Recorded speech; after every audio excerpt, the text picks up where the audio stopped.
मुझे स्वीकार बहुत बाद में आता है। बाद में ही आएगा ना, वो ठोकरें खा खा कर ही आता है। समझ और स्वीकार होता तो ध्यान की भी जरूरत नहीं थी। वो आदत पुरानी है, बेहोशी की, पकड़ की, झूठी मान्यताओं की पुरानी आदत, जन्मों जन्मों की आदत।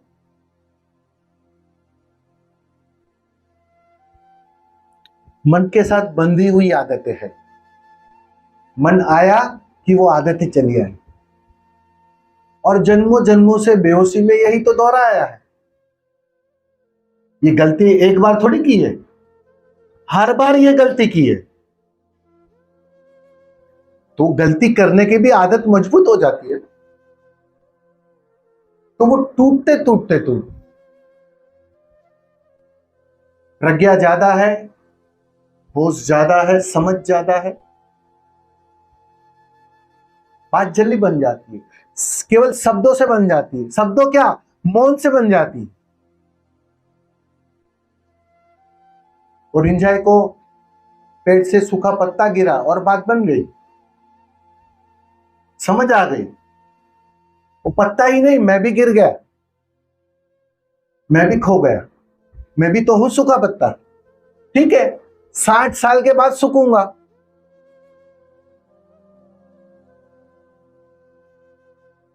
फर्क क्या पड़ता है? वो दिखाई पड़ गया, अभी तुम वो देख ना पाओ, क्योंकि बहुत सारी ये जो अरविंद की कंडीशनिंग है तुम्हारे चेतन और अचेतन में, वो कंडीशनिंग तुम्हारी आंखों को धुंधला कर देती है, वो देखने नहीं देती। ये व्यक्ति बैठा है, वो साक्षात वही है, वो देखने नहीं देती।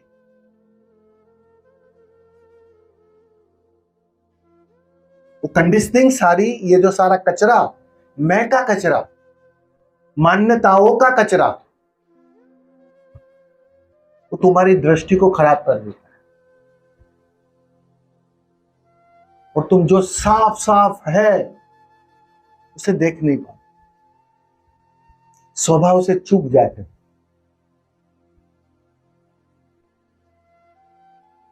बस रोज रोज ध्यान से तुम उस कचरे से निजात पाते हो, सफाई करते हो, खाली होते हो, सारी मान्यताओं को गिराते हो, तोड़ते हो। इस जन्म की नहीं, पिछले जन्मों की भी सारी मान्यताएं गिरना शुरू हो। इसलिए देखा नहीं आपने, साधक जब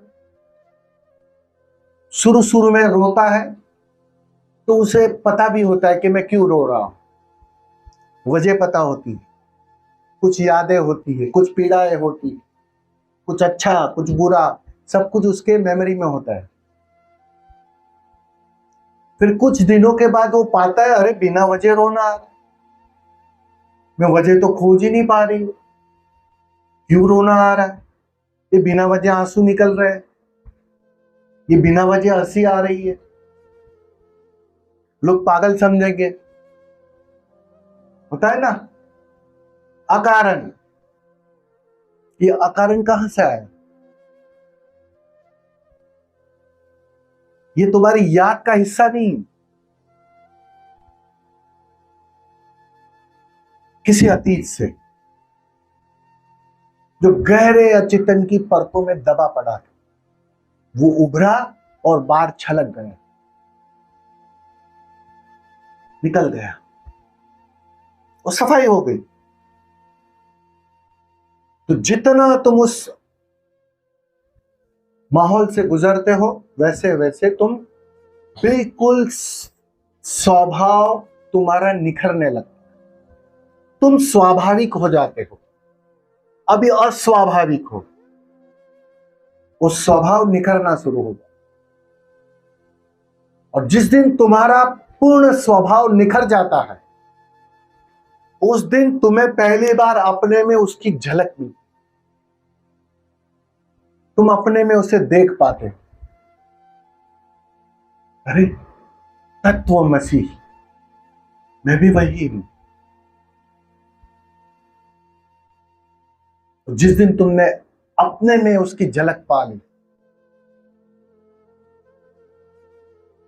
पत्नी में नहीं दिखेगा,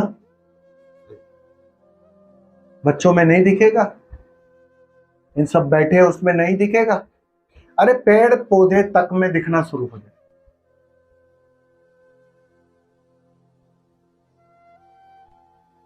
लेकिन वो देखना पड़ेगा अपने में,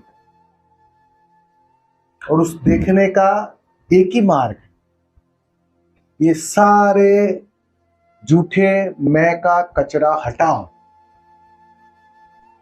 उसकी सफाई करो, उस प्रोसेस से ठीक से गुजर ही जाओ, उस आग से ठीक से गुजर ही जाओ, ताकि जो सोना है फिर से 24 कैरेट हो जाए।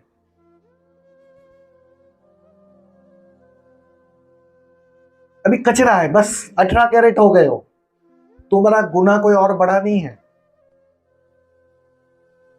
एक बुद्ध होता है, वो 24 कैरेट का सोना होता है। एक शुद्धता,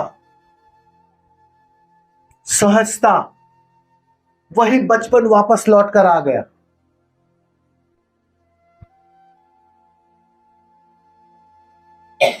बस तुम में थोड़ा कचरा आ गया, मैं का, झूठी मान्यताओं का,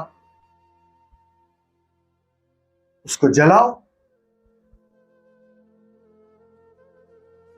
साधना यही तो है, और क्या है साधना? और कोई है स्वामी जी साधना इसके अलावा? बताइए कोई।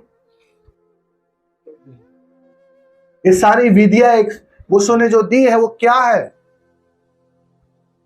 बस तुम फिर से निखर जाओ, फिर से 24 कैरेट हो जाओ, और हो ही रहे हो तुम भ्रांति में मत रहना। रोज रोज जैसे ही तुम ध्यान करते हो, तुम कुछ निखरते हो, कुछ टूटता है, कोई पुरानी मान्यता कमजोर होती है। एक दिन वो पूरी तरह खाली हो जाएगा। ये कक्ष में ढूंढने पर भी कचरा न मिलेगा। उस दिन सिवाय परमात्मा के कुछ दिखेगा नहीं।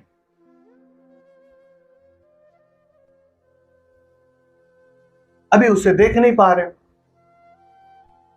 मजे की बात देखो, सारे बुद्ध कहते हैं यहां उसके सिवा कुछ नहीं। वो हर एक में परमात्मा देखते, कण कण में उसका दर्शन करते, और तुम कहते हो कहां है वो, दिखाई नहीं पड़ रहा है। या तो वो सच बोल रहा है, या तो तुम सच बोल रहे हो। वो तय कर लो अब, या तो वो झूठे हैं, बेवकूफ बना रहे हैं हमें, बराबर ना? या तो झूठे है वो, कि खाली हवा में बातें कर रहे हो। नाक कटने वाली कहानी पता है ना? हम भी नाक कटाने को तैयार हो जाते हैं। जिंदगी है बस, और क्या करना है? दृष्टि बदली तो सब बदल गया। उसी पदार्थ में परमात्मा झलक आना शुरू हो जाए।